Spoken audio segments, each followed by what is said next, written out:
Recording in progress.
Hello, everyone, and welcome to School of Speech, presented by SpeechTherapyPD. I'm your host, Carolyn Dolby, and I am so glad you are tuning in today because today's episode is Connecting for Success, the Importance of State Association. And we are joined by my very special guest, Robert McKinney, and I'm going to tell you a little bit about Bob. Bob holds his MA in Communication Disorders. He also international relations and education. He is currently president of the California Speech, Language, and Hearing Association, CSHA, and the immediate past president of the Corporate Speech Pathology Network, CoreSpan. Bob is the lead SLP at Sweetwater Union High School District and San Diego State University. He teaches phonetics, as if he doesn't do enough. Get this, he speaks 6 languages. And he has worked with clients from over 80 countries. So everybody, we are going to be settling in for another amazing episode. I want to remind everyone that is listening live that, or actually if you're listening afterwards too, that each episode of School of Speech is offered for ASHA CEUs 0.1. And if you are listening live today because your state license requires live CEUs, thank you for joining us. And I want to make sure that you get credit. So I want to make sure that after you listen to our wonderful episode, that you complete all your course modules, including the one that says complete course before the end of today. And you'll find that on your Speech Therapy PD account. All right. We absolutely love interacting with our live audience. So we encourage your questions, your comments, interact with us. I know Bob would love to hear from you too. But what we'd really like to know, since we're talking about state associations, if you would just jump on the chat and let us know where you are tuning in from and if you belong to any associations yourself. So while you guys are jumping in on the chat with that, I'm going to go through some more housekeeping. I'm going to just do our disclosures. Robert McKinney is employed by Sweetwater Union High School District and also San Diego State University. And if that's not enough, he is also the author of the book, Here's How to Do Accent Modification. And he will also be receiving an honorarium from Speech Therapy PD for his presentation today. Non-financial, Bob is a member of CSHA, ASHA, and CoreSpan, and he also serves on the board of directors of CSHA and CoreSpan, so he knows what he's talking about. For me, I am a salaried employee for Portland Public Schools here in Oregon.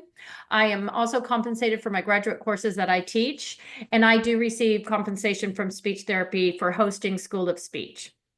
Non-disclosures, I do consult for school districts across the nation to support dysphagia program development and staff training. And I am also a member of TSHA and ASHA, Special Interest Groups 13, 14, and 16. Okay, enough about me. I want to know more about Bob. Hey, Bob, how are you? Hey, great. Thank you so much for having me here. I'm really excited about this. I've done a couple podcasts before, including I'm a big fan of SpeechTherapyPD.com, and I did Renee Garrett's there, I which love is it. which is wonderful. But I've never really talked about state associations. So I know when you and I met through our mutual friend Julie Malone, that Yes. up in Seattle, just at ASHA, that we talked about this, and I thought it would be fun. And I think I'm really looking forward to this. I think it'll be great. I am too. And this is what's so crazy is I met Julie Malone through our mutual friend Lisa Chatler because I wrote an article for SIG 13.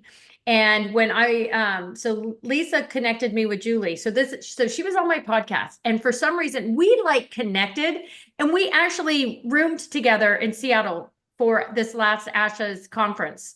I mean, I'm saying I love it. There's so much connecting. I know I'm jumping ahead of like, yeah, I know, but I am like living proof of what associations can do for people networking wise. But anyway, I am so interested and I loved meeting you. We had so much fun. Yeah. Yeah, that was really fun networking and connecting. I met a lot of fun people, and then I was like, you've got to come on my show. So here you are, but I'm really interested and I know our listeners are really interested on how you got started, how you became a speech path. Yeah, and and just to get back to that connection piece for just a second, because I know that's going to come up a lot, but it's those connections. That's one of the main reasons to really be involved in your state association, because you just meet so many people. It's a networking thing, really, and then it expands your reach and the people that you know. But I got into the field. I'm a career changer, and I Mm-hmm. currently work with students who are career changers because I teach post back, so that's fun for me too to kind of be there with those students who are going through that career change. But I started off as I did a lot of crazy things. You heard my past there, but I also did quite a bit of ESL teaching for 26 Mm. years, and some of that overlapped. And I was able to travel the world and learn a lot of languages and have some great experiences. When 9/11 hit, that's when I had to really consider different career options. It was very tough in the ESL world. I didn't know much about speech language pathology, and I heard about it, and I just right away thought this seems something really good. I've always loved languages, and so I got into it, and it almost just seems like a miracle the way it all came together very quickly. And I love this field. I just think it's an incredible field. My wife is also an SLP. So when I switched careers and went to grad school, about a year in, or maybe less than that, she saw what I was bringing home and working on, and she also loves languages, and she said she wanted to do it too. So she she followed me a year afterwards into the No grad program. way. Yeah. That And so, is so yeah, and cool. we worked together in the same district and everything. So, yeah, I was a kind of non-traditional career changer Mm-hmm. there. And when I got to grad school, I was, a little bit older than most people. But I remember right then already kind of getting involved in this association idea. I don't know how it happened, but I became the NISLA rep. And I know we'll probably Mm-hmm. talk about NISLA a little bit because NISLA is just such a great thing, and I would really encourage anyone who's a student or if you work with students to really get them involved, because that's really at the very beginning, and they get involved and they can see how important advocacy is. So I got it. I was the grad rep for NISLA, and that was kind of fun. But we just have lunch together. It was just kind of a Mm-hmm. small thing. And then I went to our state association convention when I was in. That would have been my first year of grad school, and it was in Long Beach. That was the first one, and I just thought this is great. I mean, just the atmosphere, and you're connecting with so many people. So I've been to every single one in my state since then. I just every single one, except of course we couldn't have it during COVID. Sure, But sure. other than that, I've been every single time. So I just got involved really quickly, and then yeah, I know we'll talk about mentorship too a little Mm-hmm. bit. I'm sure that'll come up, but really it was one of my early mentors in the state association world, and it was an instructor of mine and former supervisor. And pretty early on, I was probably 2 years. I probably just gotten my C's basically. And I remember we were in San Francisco at the convention and going through a revolving door. I remember it. And she just pulled me out and said, "Hey, I'm putting you on this committee." I thought, okay. So she put me on this Nice. diversity committee because of the languages that I Mm-hmm. spoke, and that I spent 4 years on there, and it just kept going. And you see a lot of different patterns with people being involved in their state associations. And I mean, there's so many different ways to do this. Some people have just almost like a meteoric, they get involved and right away they're doing all these things. Mine was a little more like the slow, just kind of keep doing it, stay involved, and it just kept at it. So I was on all these different committees over the years. I was a local district director because Mm-hmm. California is a big state. So, I can get into that a little bit later, but we have different districts in our state association. And I got on the marketing committee and different types of committees. I got involved in a lot of advocacy, and then it just kind of kept building. And so I got called back in a couple years ago to join the board, and now I'm currently president. So it's just been wonderful. I've met so many people and just had such a great time. I love this. Yeah, I love it. We actually, I'm looking in the chat. We got quite a bit of listeners from California Oh, good. today. Okay, that So is great to shout see. out to Cali. We also, wow, I mean, from New York to California. I love it. Yeah, I love that we're like national. I love getting the perspective all over the nation from our listeners. And so for me, yeah, like actually so going to Tisha, the Texas, Yeah. because I've recently moved back home to Oregon. So most of my career, all my career, except for the last few months, has been in Texas. And I remember my first presentation at Tisha was on dysphagia, because that's my specialty. And it was a nightmare. Like I'm not joking. The play, I was not prepared. This is like 2014, I think. And I had just recently specialized in dysphagia. I had been a campus SLP, but And I was just talking about what my district, like how I'm building, what my district's doing. The room was so full and it was just question. And it seemed, I was like kind of out of, I was like out of my depths at first. But then I guess because it was like, everyone's like, oh, you've got to, so Tisha like reached out to me. I ended up being on the Tisha task force for the writing the eligibility criteria, guidelines for feeding and swallowing in the schools. I mean, you never know how, I never thought I would do that, and Yeah, I love it. And I've actually also presented, and I was presenting at ASHA in Seattle this time too. I love it. I love presenting. I love sharing. I love it so much. So that's a I've great been, in. That's a great yeah. in to present. And I think, and I started presenting pretty early too, because we did some through the diversity committee, and I've presented over the years quite a bit. And another quick shout out to Tisha, because it is a wonderful state association. It's really the largest one. I mean, Yeah. they get huge conventions. And I actually presented in 2024 at Tisha. I know they just had their San Antonio one. I think Mhm. it was just recently, but I was at the one there in Fort Worth. And what a wonderful association. And they just do such a great job. Yeah. Well, darn it, I was there. Yeah, we didn't know We each other then. didn't know. Okay, we didn't know each other yet, but now we do. Now we do. Now we're besties. I love it. But that Um, presentation piece is it's a great thing that you pointed out, because also a lot of times people might be a little bit intimidated about presenting it at ASHA. And mhm. again, I presented at ASHA many times too. But when you started at the state association, that's kind of an easier in sometimes, and you can get in Yes. there or maybe do a poster and just kind of see that. And if you just keep going to these conventions, because that's when you start to realize after a couple of years, wow, I know this person, that person. After a Mhm. couple of years, you walk in a room and you know everybody in there, and that's just so powerful. It is. I love it. I've been really pushing a colleague of mine. I've actually Julie Barber Bristol. I'm going to give her a shout out. She's actually been on the podcast. I'm going to bring her back next season too for something else. And I've been pushing her to present. And she's timid about it. She's like, no, people don't want to listen to me, or I don't have something. I'm like, yes, they do. And so yeah, I'm getting Yeah, her. I think one way that we phrase this when we're trying to recruit people and get our speakers, and we've got our call for papers opening very Mhm. soon here because we're going to bump it up a bit this year, but we kind of tell everybody that there might be some person in the audience at the convention where your talk is what made the convention for them, or really was something Yes. that just changed their lives or their practice. So we're really trying to encourage people, get out there and share your wisdom. I do. I love it because I just getting other perspectives and just hear, or sometimes it is another perspective, but what's also really nice is when you're listening to somebody presenting and you're like, oh, I'm doing it right. It's like confirmation on that. So I mean, yeah, I think it's just wonderful. Well, that's a lot of it too that I know we'll talk about, but it's just that idea of a lot of times people are doing their job, which is great, and that it's such a wonderful job, and Yeah. but maybe you're kind of doing your job and you've got your family or whatever you have, or your interests or relationships and all that. But sometimes getting involved in a state association or national association, it just broadens everything, and you kind of see like, oh, everybody's doing it the way I am, like you were saying, where you Yeah. start to connect and compare ideas. And that connection idea, again, going back to knowing people, but you realize pretty soon after a couple years in, and you think, hey, I know this person who wrote the book on that, or Hmm. who is really an expert on this or that. And people are so friendly. As a career changer, I just was so surprised. I mean, the other careers I was in, people were friendly too, but there's something about SLPs that they're just very Yes. helpful and they really want to share. We are a totally different animal. Totally. I love it. I actually am a career changer too. I started out in education.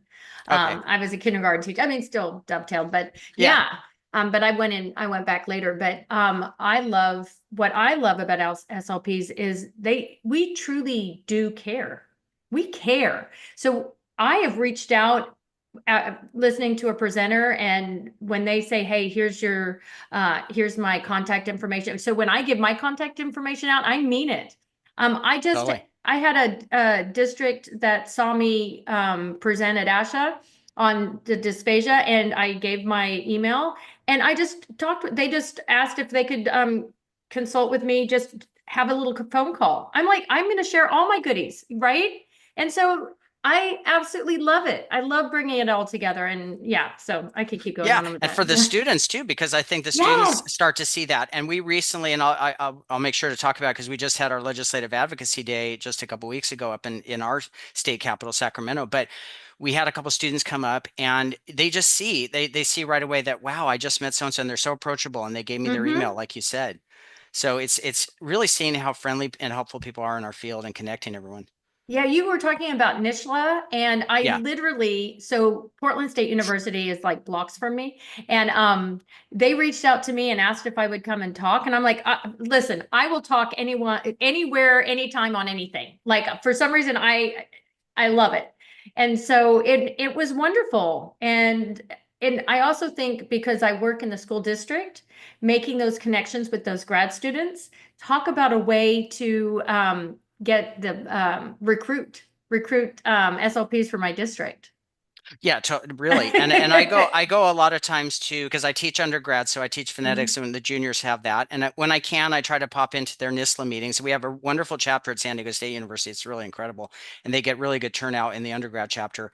But just to go in there, kind of introduce it, but to really tell them that the advocacy piece and just getting involved early is so important. Now, there's a little motivation extra for the undergrads because they're trying to make their resumes look nice. So Right. that's something that's there, but it doesn't matter because they are also really they know and they start to see how we really need to safeguard this profession and our clients. We have to be there advocating for them, and we Hmm. want to make sure those of us who've been in it longer or just have a little more experience with it really want to make sure to hand it off to that next generation. And I'll tell you, this generation or the ones coming out of grad school, we are in safe hands. I really think they're going to be wonderful. They're incredible. I So love we it. just have to kind of guide them or just make sure that they know and introduce things to them. Just Hmm. open doors. But they're going to handle this very well. I have full faith that it's this profession is in good hands. I love it. I love it. Yeah, I teach a summer course, a graduate course for the University of Houston. I'm actually flying back there. My daughter's there, and teaching it again this summer. I love it. I love working with the grad students, and maybe I'll be able to connect with Portland State too, because what I loved is that connection with the graduate students, and then having them do some CF or even their externships. Yeah, It's all about networking, I think, you know? right. And getting the students, I think that's why we really try to reach out at CASHA to make sure that the programs are supporting us. And it's sometimes it's hit or miss. It depends on the culture of the Sure. campus. But the idea that you get the students to be aware that this advocacy and the connections and the education that you get from your state association, that it just starts right away and you just keep going. You just keep going with it. And it's a lot easier for us, obviously, to just get somebody in at the beginning as a student and then they follow through and they stay for 20, 30 Mm-hmm. years in our thing versus getting new members when they've been out in the field is a little harder. Mm-hmm. And we want the students to understand how the advocacy piece and some of that is just so key. Right. Agreed. Agreed. And I think also for a lot, my listeners, our focus is all school based, Yeah. and school service delivery, and we're also a little bit different animal in some respects, but we have the same credentials. We are and we should have that same advocacy piece and have the same support from the our state associations for what we do.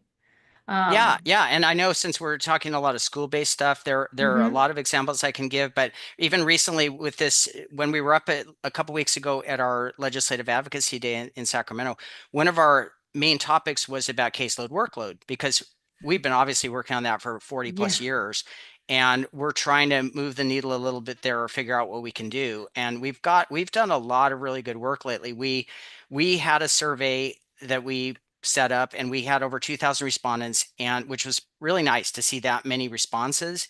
And it took about 45 minutes or so to fill this thing out, and people Mhm. had no problem filling it out, 2,000 people, and adding all kinds of basically summaries and information at the end. So we know people are super motivated about this.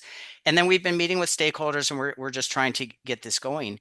But it's a lot of it is I know this new generation coming out that they're very excited and interested in advocacy, and it's just trying to make sure people understand it's a long game. Sometimes it's not Mhm. always dramatic, like you don't get it overnight always, but you just have to keep at it. You keep at it.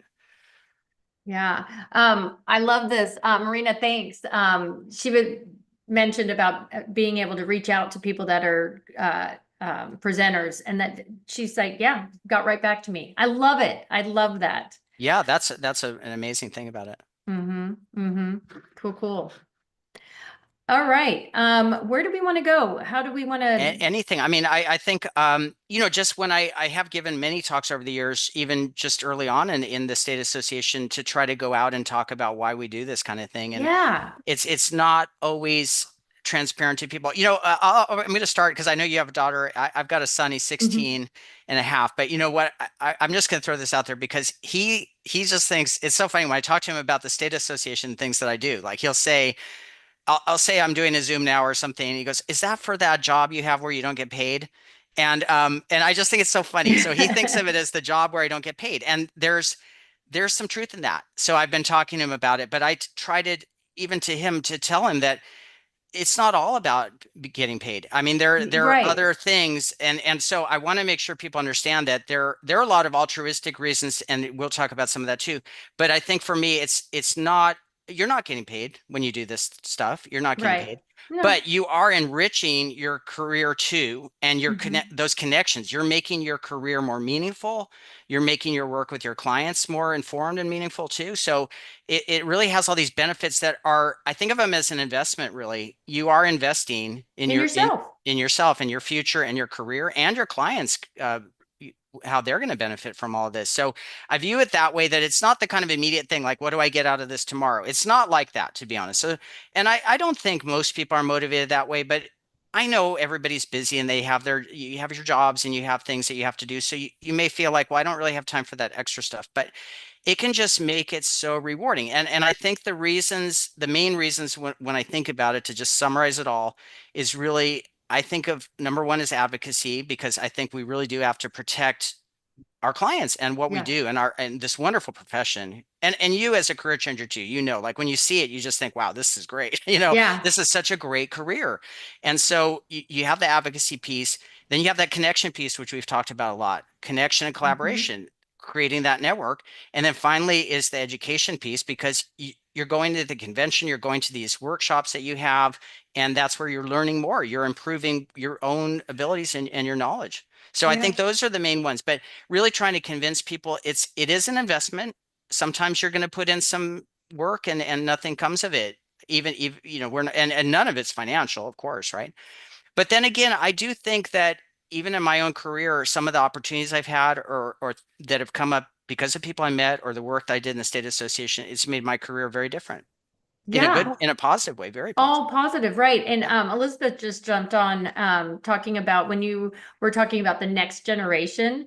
I just wanted to, for those that are just listening, when that she's talking about, if you've been in this profession for a long time, you kind of have to sometimes unlearn some things, she's saying, which is true. And now, when we have the new next generation coming up in the field, they're going to be able to share that with us. And, I mean, I think we can all learn. They can learn from us as veterans, and then we're going to learn from the newbies too. It's a That's right. win-win. Just like when you have an intern, because I Yes, love having interns. I same. do it all the time, and I'm learning from them too, just like you are, right? So Yep. you're seeing a different perspective. Oh, is that what they said in class, or just different things or ideas and activities they have? Yeah, Yeah, it's powerful because I mean, I think we all want a new trick in our toolbox, And things do, I mean, before we started, we were actually talking about our mutual friend, Nina Reeves, and she with the Stuttering Foundation, and I've had her on the podcast twice. And the fact that even the therapy for stuttering is completely different than what was, kind of yeah. what I was taught, or just neuro affirming practices now. We just don't do it the same way as we did. I mean, just like a physician, you want them No. to constantly be honing their craft. There's new things coming out all the time. I want my doctor to be state of the art and know exactly, kind of same for us. No, I absolutely agree with that too. You just don't want to, because I've been doing this career now 20 years, but if I hadn't had any input since grad school, I mean, the world has changed quite a bit.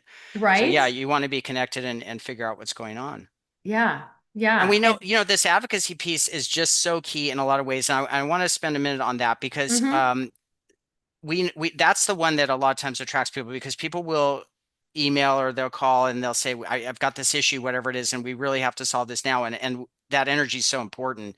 We know how important it is. So one thing that we did, and that, I just want to talk for a minute about our legislative advocacy day. And what we did was, and a lot of times state associations will do this, it's fairly typical, is we organize groups and we create appointments. And we always want to have, whenever possible, a constituent in these meetings Mm-hmm.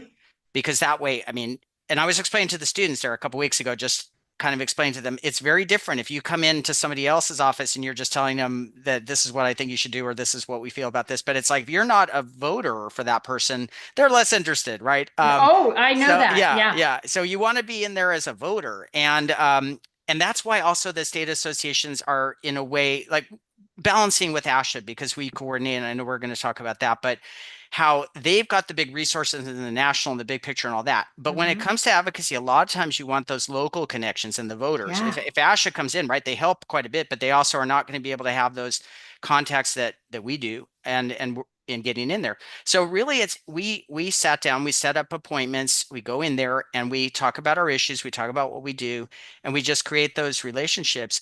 A lot of times it's a little intimidating for people if they haven't done it before. So I want anyone in the audience here today or listening to this, really it's just a conversation. Sometimes it Mm-hmm. could be a little bit intimidating. You think I'm going to go meet with a legislator. Usually it's a staffer, by the way, which is actually really good. It's not a bad thing. The staffers know they're the ones who have the legislator's ear and they know kind of what's going on. But really it's just a conversation. And you can go in and set it up with you don't have to go to your state capital either. You can set up an appointment in your area. In your And district. yeah, just Yes. come in and Yeah. set up and say, I'm an SLP and I would love to connect with you and just go in there and have that conversation. Those are also very empowering and they're friendly and fun, really. You're just talking about what you care about Mm-hmm. and what's important to you. Yeah. I was very involved uh recently, well before I moved with some legislation and actually went to the state capitol and I was meeting with senators and representatives and their chiefs of staff and the first time I went super intimidated, Yeah. but after it was so they want to hear, they want you there. They're so excited to talk to you. Yeah, I mean, it was a wonderful experience. And I will be forever grateful that I was able to be a part of that and have that experience. And maybe I'll do that here in Oregon next, now You that I'm should. You here. should. Yeah, yeah. And that's the thing, I feel here that maybe this is good. How to get how to get started because I was really involved in Texas. And now I'm sort of like, I was kind of like a big, what is that? A big fish in a small pond or whatever. No, Texas is huge, but I was very involved and I had a lot of connections. And now all of a sudden I'm back, I'm in a new state, Yeah. new job. What would you, and I'm not a newbie. So what would your suggestion be for me to, how to get started to be more involved? Yeah, and I've had people reach out with similar situations where they come from another state, maybe they were involved for a while or different Yeah. states, and then how do you get involved? And it's one of these things I think you find out pretty fast that if you are willing to devote a little bit of time to this, usually you could take it as far as you want it to go. I mean, Mm-hmm. sometimes it just seems really wide open to me, like anybody who just wants to jump on a committee, go from there, maybe be on the board or whatever. It's not like this incredibly hard thing where you're fighting off and getting an election with 20 other people. Sometimes Mm-hmm. we're like trying to get people, please run for this Okay. office. So I think a lot of times just showing up and being there and being willing Mhm. to put in a little bit of the work, it gets you as far as you want to take it. And when people reach out to me and they'll ask when we're having an election coming up pretty soon, but I've been talking to some people who are interested in that.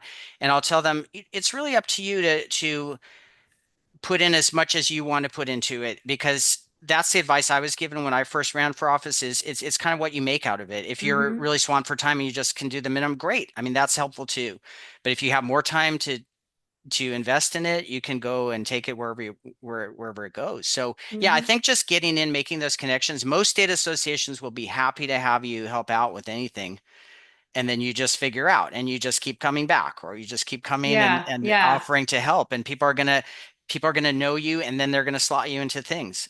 Something's Hmm. going to come up. Oh, right, Carolyn would be great for this committee, or we should ask her about that. The next thing you know, you're on a committee. Yeah, I'd like that. I've given myself a little grace that I've just moved across the country, trying to Yeah. get myself settled and all of that. But I mean, I loved how involved I was in Texas, and I really would like to I'd like to find my space here in Oregon too.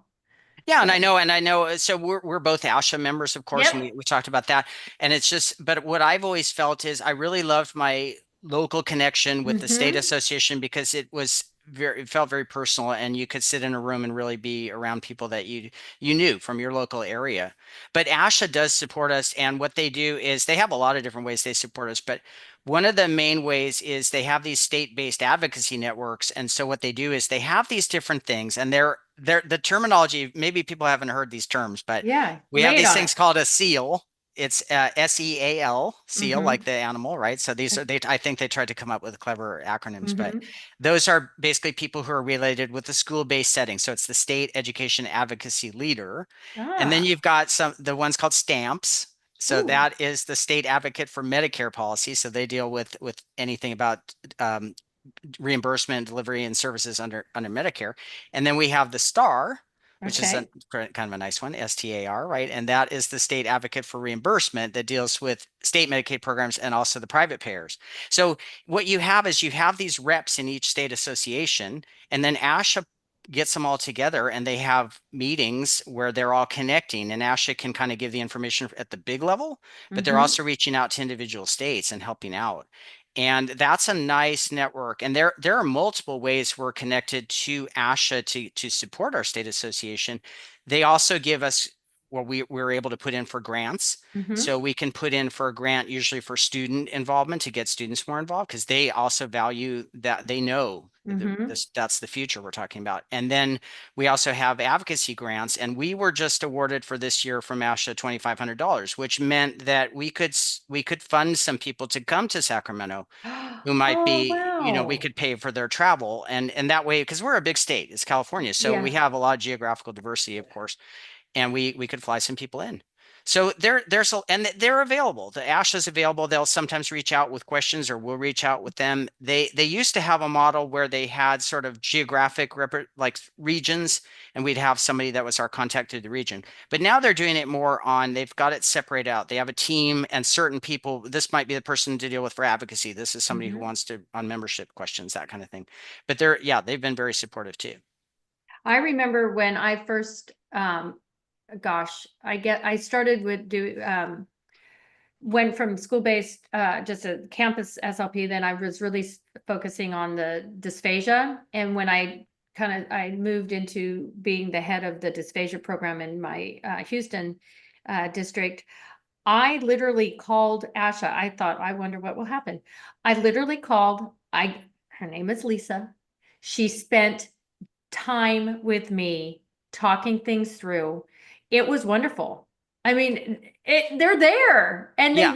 they're gonna take your call. They will. They will. They're very supportive. And when we have issues, when we have certain things come up with advocacy, and they're very they understand that they have different roles. So Hmm. we've got lobbyists essentially, which legislative advocates, right? So we're paying people to, because they're experts in that, in dealing with Mm-hmm. government and really figuring out the best way to move forward. We're SLPs, right? So we know what we want, we care about for our clients or our services, but we don't know how to navigate some of that Right, stuff, the right? But legalese. that's what they Yeah. do. That's what they do. But ASHA will also help out with that. And then I want to make sure that I don't forget to mention CSAP, which is something people probably haven't heard of, but it's No. CSAP, and that is the Council of State Association Presidents. So that's a great association too.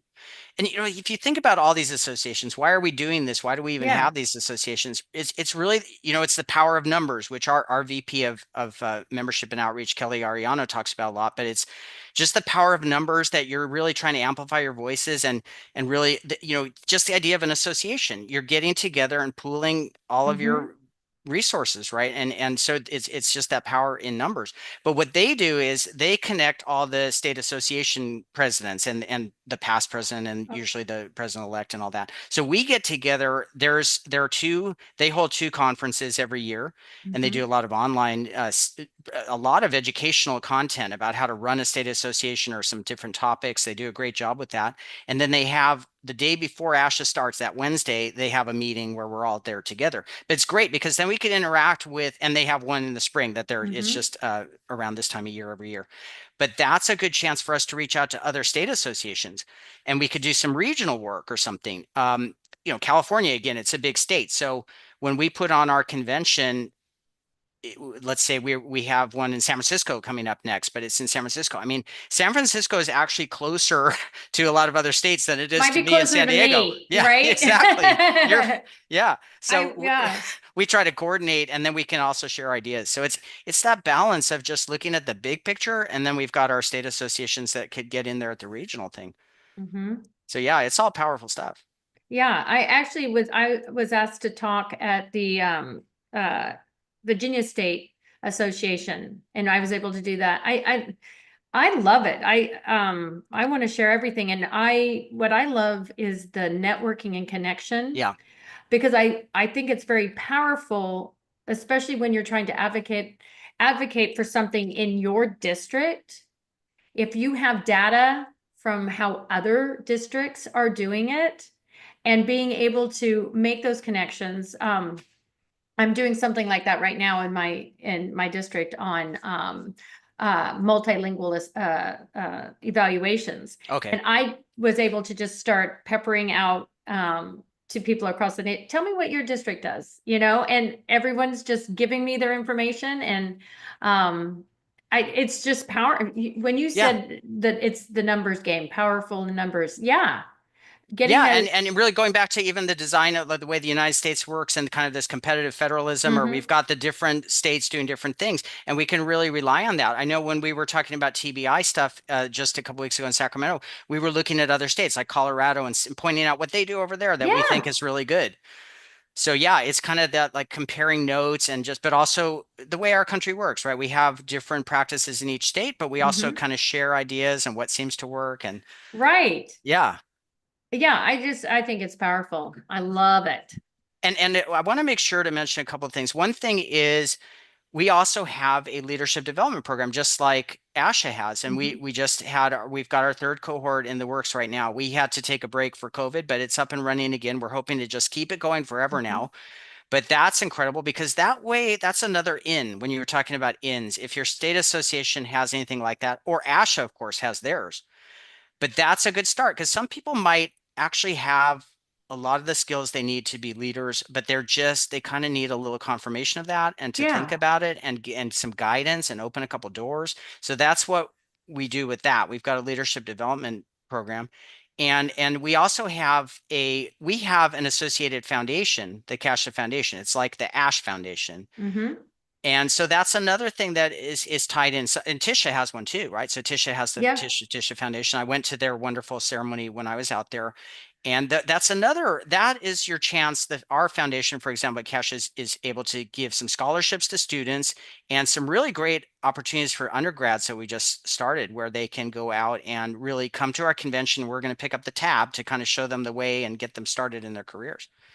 So yeah, there's so many things tied into all of this. Yeah. Yeah. Yeah, you've opened my eyes to things. I mean, I'm busy writing these down. I got seal, I've got stamps, I've got star, CSAP. I mean, Yeah, there's a you lot know, of stuff that people don't really know about until you get involved, but that's all behind the scenes there and we talk about how even when we're at Legislative Advocacy Day and we're all focused on that one day, we're going to advocate for something, but the advocacy stuff goes on around the clock. We've got all kinds of sure, committees yeah. and everything. I mean, I was going to just take a quick shot here Uh-huh. of I don't know if you could see that, but Yeah, I we can. had a Oh, thank special you. magazine that came out and we've had different things like that, but that's a special advocacy issue.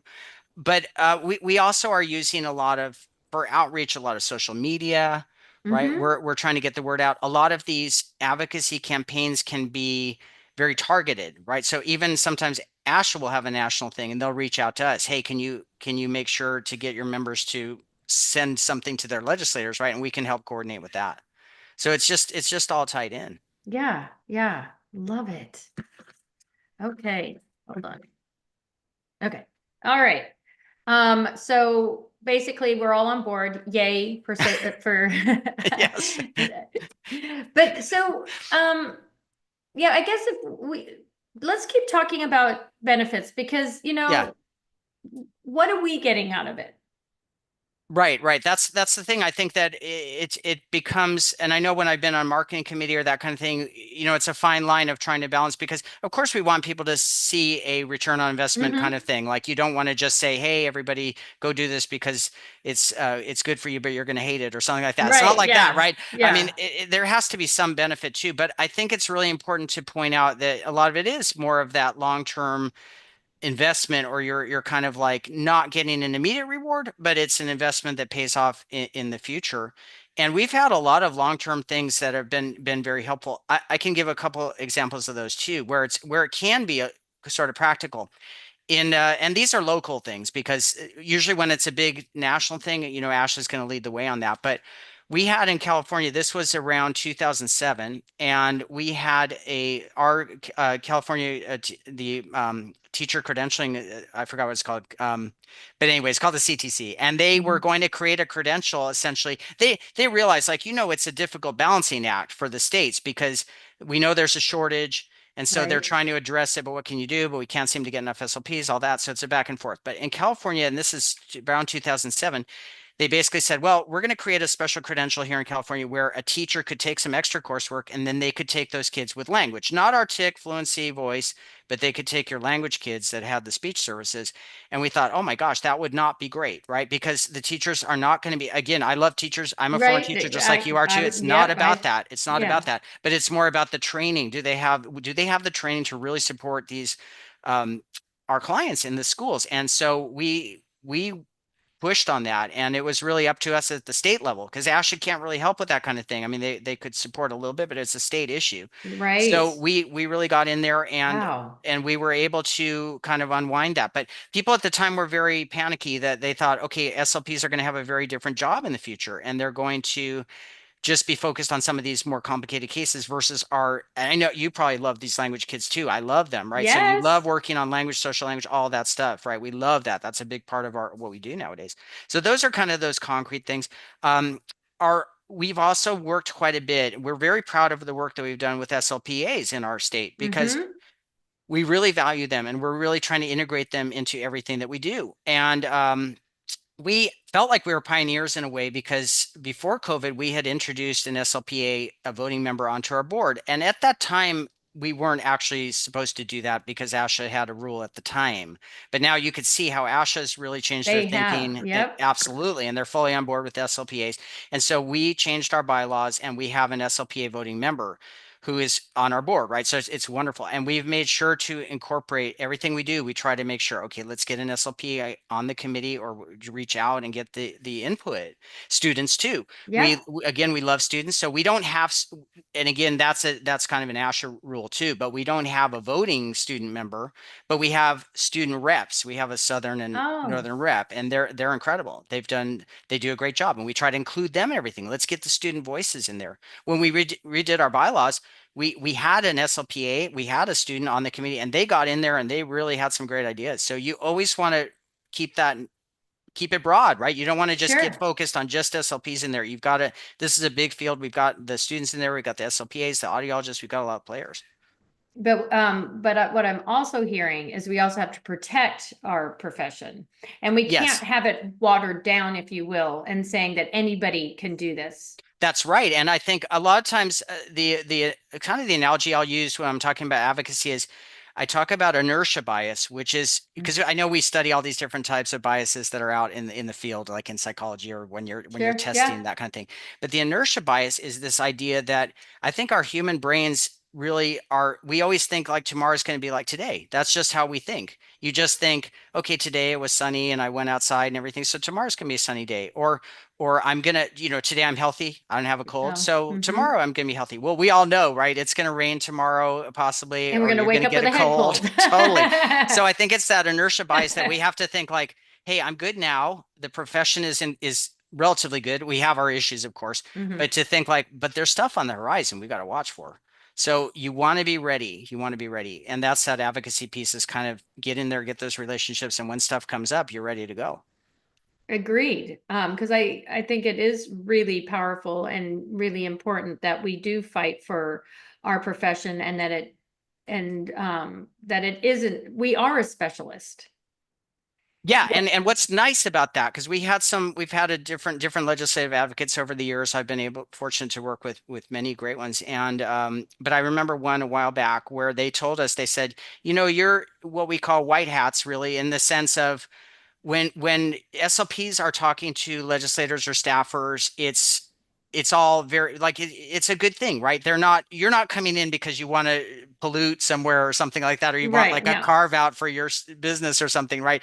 It's because look at our field. We're really every day trying to help our clients, trying to figure out ways for people to connect and communicate. And so it's really like a good thing. And people recognize that, legislators. It means sometimes we're not going to, we can't influence things directly as much. We might not have the money to fund things or that kind of stuff, but they understand that we're doing a good thing, and that's we are. I important. mean, I always say, my sister always says this, we are the heroes. Yeah. And I mean, we really are. I mean, our profession is incredible for what we get to do. And we need to fight for that because especially in the school, if you are a school-based, school of speech, school-based clinician, there needs to be justification for the need of specialized instruction that only a speech pathologist can do.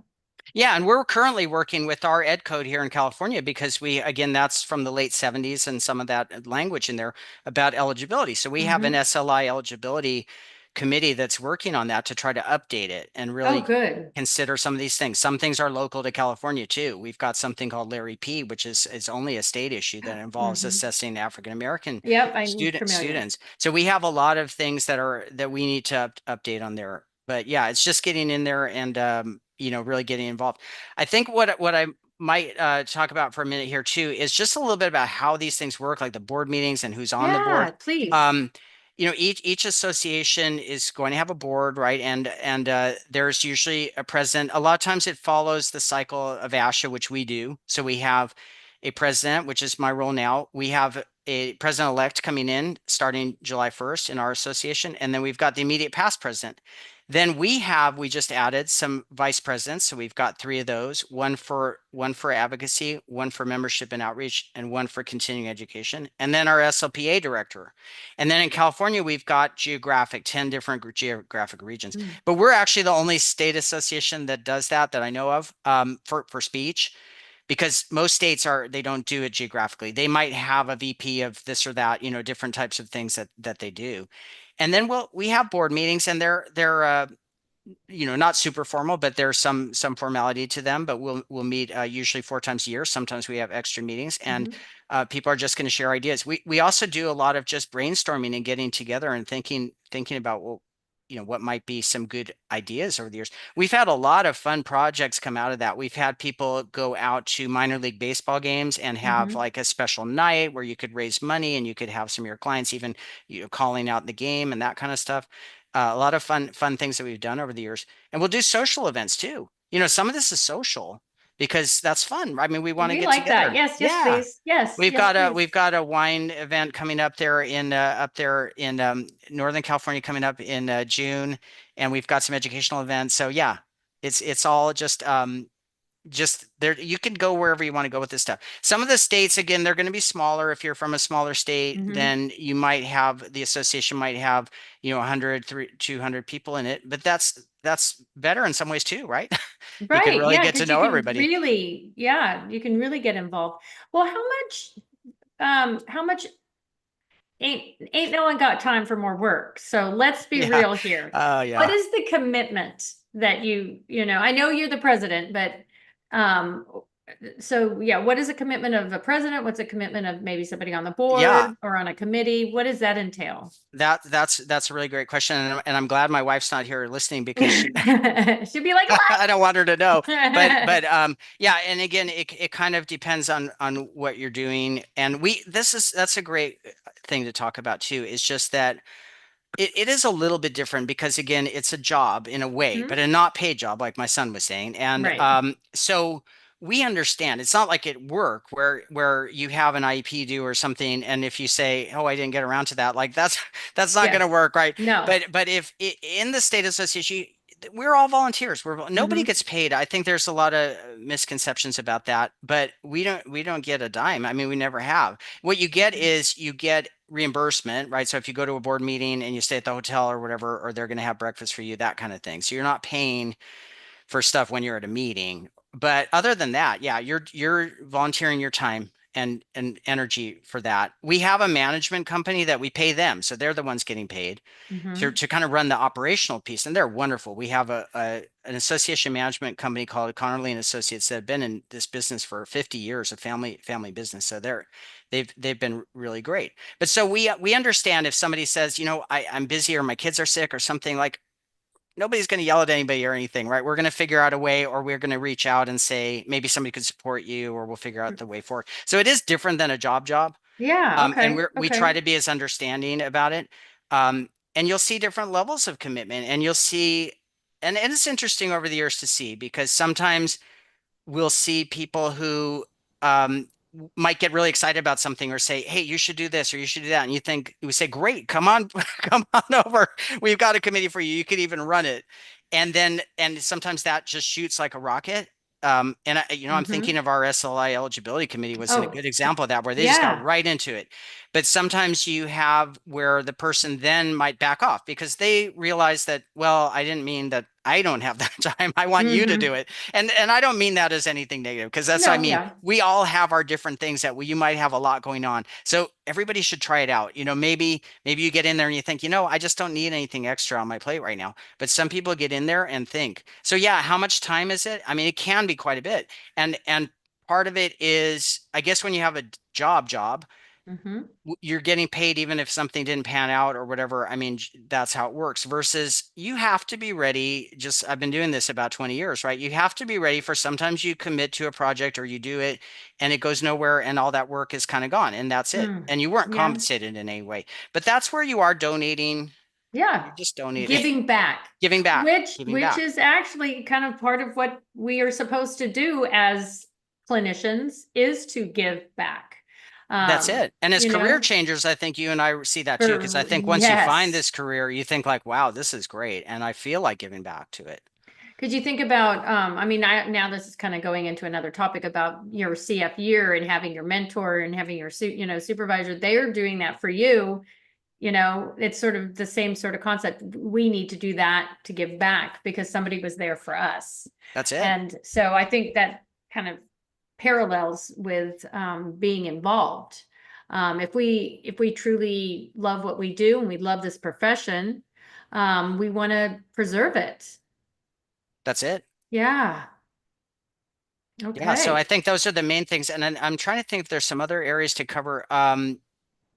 It's just over the years, it's been wonderful to see these connections. And I know we talk mostly about school-based things in here too, in your on your podcast, Hmm. but also we have been working really hard to reach out to our medical SLPs because I think you'll see the state is, and then for your audience, I think Hmm. this is a good thing that I mean the state associations do tend to focus on the school-based issues because that's the majority of the SLPs out Right. there, and so Yeah. that is it. But I do want to make sure people know that we also do try to represent all the different areas. We've got a medical SLP committee, and right now in California, we're actually very involved in flexible endoscopy because that our state happens Hmm. to be Okay. probably the most restrictive one. So we're also working on those issues too. But for anyone in your audience, like this is, yeah, there are a lot of things that come up about school-based. That is the big picture, the biggest piece, but we're trying to Hmm. be out there for everything. Well, and there's a lot of school-based clinicians that also, work in the medical side too. For a while, I was doing both. Okay, Um, that's right. Yeah. because that's really how I got a lot of my competencies with dysphagia was And so, yeah, we're, a lot of us are wearing a lot of different hats. No, that's So for it is sure. good. Yeah. So it is good to hear, but I do like, I'm very dedicated to the school setting. And I love, being a clinician in the schools. And I feel that we are just really able to do so much. And it's nice to hear. It's nice having you on to talk about how the state associations are here to Yeah. support us in what Yeah, we do. and I think that school thing, because I know I've been talking about recently. People have been, I guess, just asking about because it's that time of year where a lot of the grad students are trying to figure out if they want to go medical, or Yeah. if they're trying to figure that out or get the jobs. And I kind of reflect on that, and maybe you could share your ideas too there too. But I know because I was a career change, so I actually thought that I would probably go medical. I really didn't know. Mm-hmm. And I did my off-campus placement in acute, and I thought, the swallowing thing was tough for me because I tried really hard. I tried, but it just wasn't for me. And I know that I love that it's part of our field. I think that's incredible. It's great. But I just started to think, well, the schools, and that's where I've been the entire 20 years. And I think what we do is incredible, and it's in some ways really underrated too, because I think there can be this impression, I think, for the grad students where they sometimes think like, well, the medical one must be kind of like a higher level because it's Right. more Ooh, competitive oh, or to get in there. you're really wanting just to get a bee in my bonnet. Yeah. Yeah, and so but I mean, my experience I realized when I switched over and I was start and I when I started my career 20 years ago, I started at a high school here in San Diego down by the border, and I thought this is great. I'm going to retire here. I love this school. I've been there the whole 20 years. But I think I got in there. I thought, wow, these school-based SLPs are incredible and really underrated because you see so much creativity and just the competence level and the ideas that they bring and what they do is really incredible. So no one who's in the school-based setting should ever feel that they're in any way not up to everybody else's. I mean, it's incredible what I've seen out there. I'm sure you agree. Oh, 100%. School-based clinicians, we seriously, we are animals. We are workhorses. We are amazing. And the fact that we don't get to turn anything away. Like, in the private sector, yeah, you could say I specialize. I mean, yes, I do specialize, but um, yeah, but we take all that walk through our door, and we have to make it work. And so that's why it's really important for our state associations also to be supporting what we need Yeah. as clinicians and making sure, one thing that maybe we didn't, I know we're getting close to the end, but what we didn't really talk about is those professional development. Yeah. If maybe we could talk a little bit more Let's about talk that. about that, and also Yeah. about how, like you were saying, we do get a lot of the school-based SLPs at our convention or our events because it's just a great thing. And a lot of times the schools can get funding because you might be Mm-hmm. able to get some funding and you're able to go, or if you have my district again has been very supportive of my own involvement in the state association. So they've been really great about that. If I needed to take some time or to go to an event, like when I was in Sacramento, they've been very understanding about that. But yeah, we often will get a lot of school-based SLPs because they can go in there and get their CEUs that they need. Our state association, we're trying to bring back what we had before COVID, which was we used to have regional events that were just local. Mm. Basically, we have 10 districts in California. So I used to, in the old days, represent San Diego and Imperial counties here in California. And we would have like a local event. We would do supervision or something like that. But now we have our convention, but that's a great place for everybody to just get together and share ideas. So if your state association, that's also something people should look into. See if your state association does a convention, because not all of them do, but a lot of them do. And that's a great place to just get in there and meet everybody and get your CEUs. We've been planning to do some asynchronous content. We're trying to get into that, Mm-hmm. which is you Okay. have, of course, which is wonderful, right? I'm Yeah. sure that's going very well for you, right? Oh, it's great. I just started I've only been doing this podcast for a year, and the following and response has been great. And Yeah. I'm trying to bring as many different concepts, all school-based, and it's just been incredible. And I've only just scratched the surface of topics. That's it. Yeah. That's it. And our state convention, I mean, I'll just do a little bit of talk for a second about that because we are very proud of it, and it's incredible. it's an incredible amount of work when you think about it, Yes. because we had, so in our last one, which we just had in March, we were in Pasadena and we had 2,300 attendees, which is, I mean, that's pretty large, right? So, Yeah. um, it's a big production and we have a lot of people that are working really hard, and yeah, it can be challenging because you're organizing, you're trying to, you've got all the sponsors, you've got exhibitors, you've got the Oh, educational yeah. content, all of it has to be approved for CEUs by ASHA. So it's a big project, but just to get 2,300 people somewhere and do that, yeah, That's you know, impressive. it's a big production. Yeah. So I'm going to just do a shout out for those listening. If there's any topics that you want for School of Speech to cover, you should reach out to us, let us know. And you should, so that's for that's for School of Speech. But then what about doing that for your state association, letting them know what you would like for them? Because I have been other state associations have actually reached out to me because I've presented for New York, West Virginia, obviously Oregon before I moved here. Um, that that have reached out to me because they've had their members say, hey, we want my topic, which is dysphagia, school-based feeding and swallowing. So do it, and they really will find the speakers. And so yeah, that's another thing, is getting in contact with your state association with the topics that you feel that you need and you want them to have represented at the next conference. Yeah, and we do surveys, feedback surveys, and we kind of get information on that or try, and we plan a lot of it top down too, or kind of think like, hey, what would people want to hear? But we also are looking for ideas that people throw out there. We have a on our website, we have something people can fill out just to volunteer. Like, I just want to get Oh. involved. So that's a way people can start in there. But it's usually, just to kind of bring it all back full Mm-hmm. circle in a way, is, I mean, really just connect with anybody. Just connect with anybody from your state association. Usually they'll figure out the next steps. Julie, we talked about her, our Yeah. mutual friend, but she had recently reached out to somebody, to me about somebody, and said, hey, I've met somebody and she wants to get involved in advocacy. I said, great, to have her Zoom with me. And then she was also at our legislative advocacy day. So like, people just get right away involved. We're Mm-hmm. we're going to set you up. We're going to give you an opportunity or figure out somewhere for you to go in most cases. And then again, you can decide, you can try it. If, is it too much work, or maybe I'll take a break now, I'll come back to it. We have people too. I know a lot of people have families. So maybe you get involved a little, then you have your family, and then you come back later, or you do whatever works for you. Right. Like, I think you're saying is, you know what, if you're interested, search it out. And if you want to be really involved, you can be really That's involved. it. If you want to just give a little bit, just give a little bit.